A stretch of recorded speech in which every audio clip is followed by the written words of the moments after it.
Hey guys, I wanted to talk to you today about a few things that you can use to set up a home yoga practice. There's a ton of stuff here. You don't need all of it at all. There's so much paraphernalia that can come with yoga, and this isn't even half of it. So I thought I'd just walk you through some of the things that I have and how it is that I use them.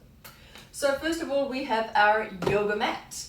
If you don't have a yoga mat, you can also use just a good sized towel from the bathroom that you would normally use. You don't want to be using a hand towel that you could use to cover your mat if you're in a studio or you need an extra bit of grip, but you want a big size bath towel.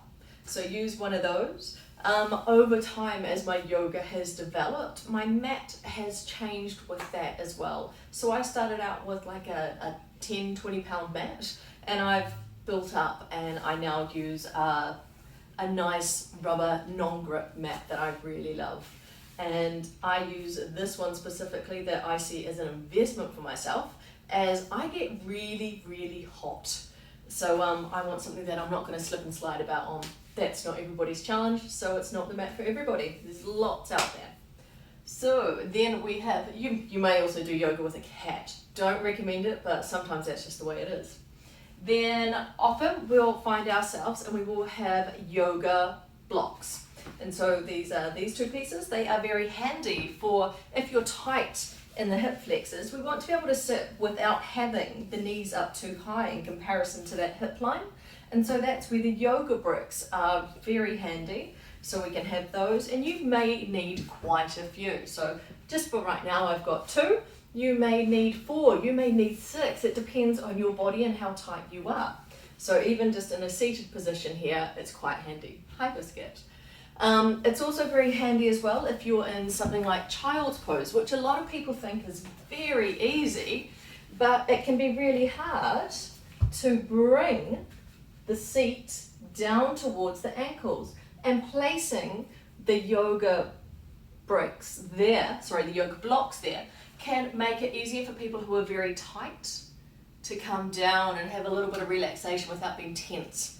So that's where these guys are really handy. So those are our yoga blocks. Then we have our yoga bricks. And just an FYI, you don't have to color coordinate everything. That's just me. I like to color coordinate. And these can also be used if you are more comfortable kneeling rather than in the easy seated position, the cross-legged position. You can have the brick underneath the seat there if you're a kneeler, or they can also be very handy to go under the seat this way, and you can get a little bit more opening in those hip flexors, bringing the pelvis forward, which is quite nice. They're also super handy, again, if you are tight in those legs, in your forward folds. So if you can't bring your hands down onto the floor, use those bricks to help keep that body long and bring the hands towards the floor. They don't have to come to the floor. So they're very handy for that. And also in when we're working on inversions, starting out with our inversions such as crow pose, they're really handy to give us a little bit of extra height under those feet here to help us, allow us to come forward, to actually get the up and over and things like crow pose as the practice develops. So there are our yoga blocks, our yoga bricks. And if you don't have those, you can use books. You could use large tin cans. There's lots of options, so it's all things that are nice to have, but they're not essentials. We also have here a yoga strap, which I use as multi-purpose. I also use it as a mat strap. So I tie that around one end and tie that around another end. So it's multi-purpose. You don't have to buy a mat strap and a mat bag strap. So what we use for these is if you're tighter in your body and you can't bring your hands together behind your back, you can always use the strap to help get you there. Same with the legs. If you can't get your hands to your feet, you can use a strap to help get you there. But you don't have to have any particular type of yoga strap. If you find yourself at home doing a practice, you can use your dressing gown strap or a scarf or a belt. There's lots of other options if you don't have these things with you. Then we also have here some lovely lavender scented eye pillows that are really nice for the relaxation at the end. And often at home, it's sometimes the part that we skip a little bit. We don't necessarily do as much relaxation as we would if we were in a studio, because you kind of hang about for it. But these eye pillows are delightful, and I often use them on the eyes, and I've got more of these, and they can be on the hands to really ground you down in your relaxation, and also across the top of the feet. They're really lovely. So on a lovely day, if I'm working privately, I'll have 5 of these for the one person, and they're just delightful. You can see colour coordination going on here, right? What else do I have? I've got my bolster. So this is great, again, to go under our seat potentially. Great moving that one around. So we can have that underneath the seat here. Relaxation there. So it can take the pressure off. If you're going to be sitting for a bit longer, the blocks might start to get uncomfortable underneath the seats, depending on how well cushioned your derriere might be. So the bolster might be really nice. It can also run down the waist, so we can use that along the waist for kneeling, and it gets us up that bit higher, so if there's any pressure in the knees, you can't quite get there. And you can also stack it with the yoga blocks. Get my blocks and my bricks right. My yoga blocks underneath it to make it even higher if you're really tight. So that's our bolster, and it's also very nice for more of our restorative yoga. So we can have it out in front of us in our different poses and come down to really relax into it. Oh, what got your attention, Kat? Or we can have it behind us for our Savasana. So we can come down onto that, really resting back, opening up that chest into our relaxation.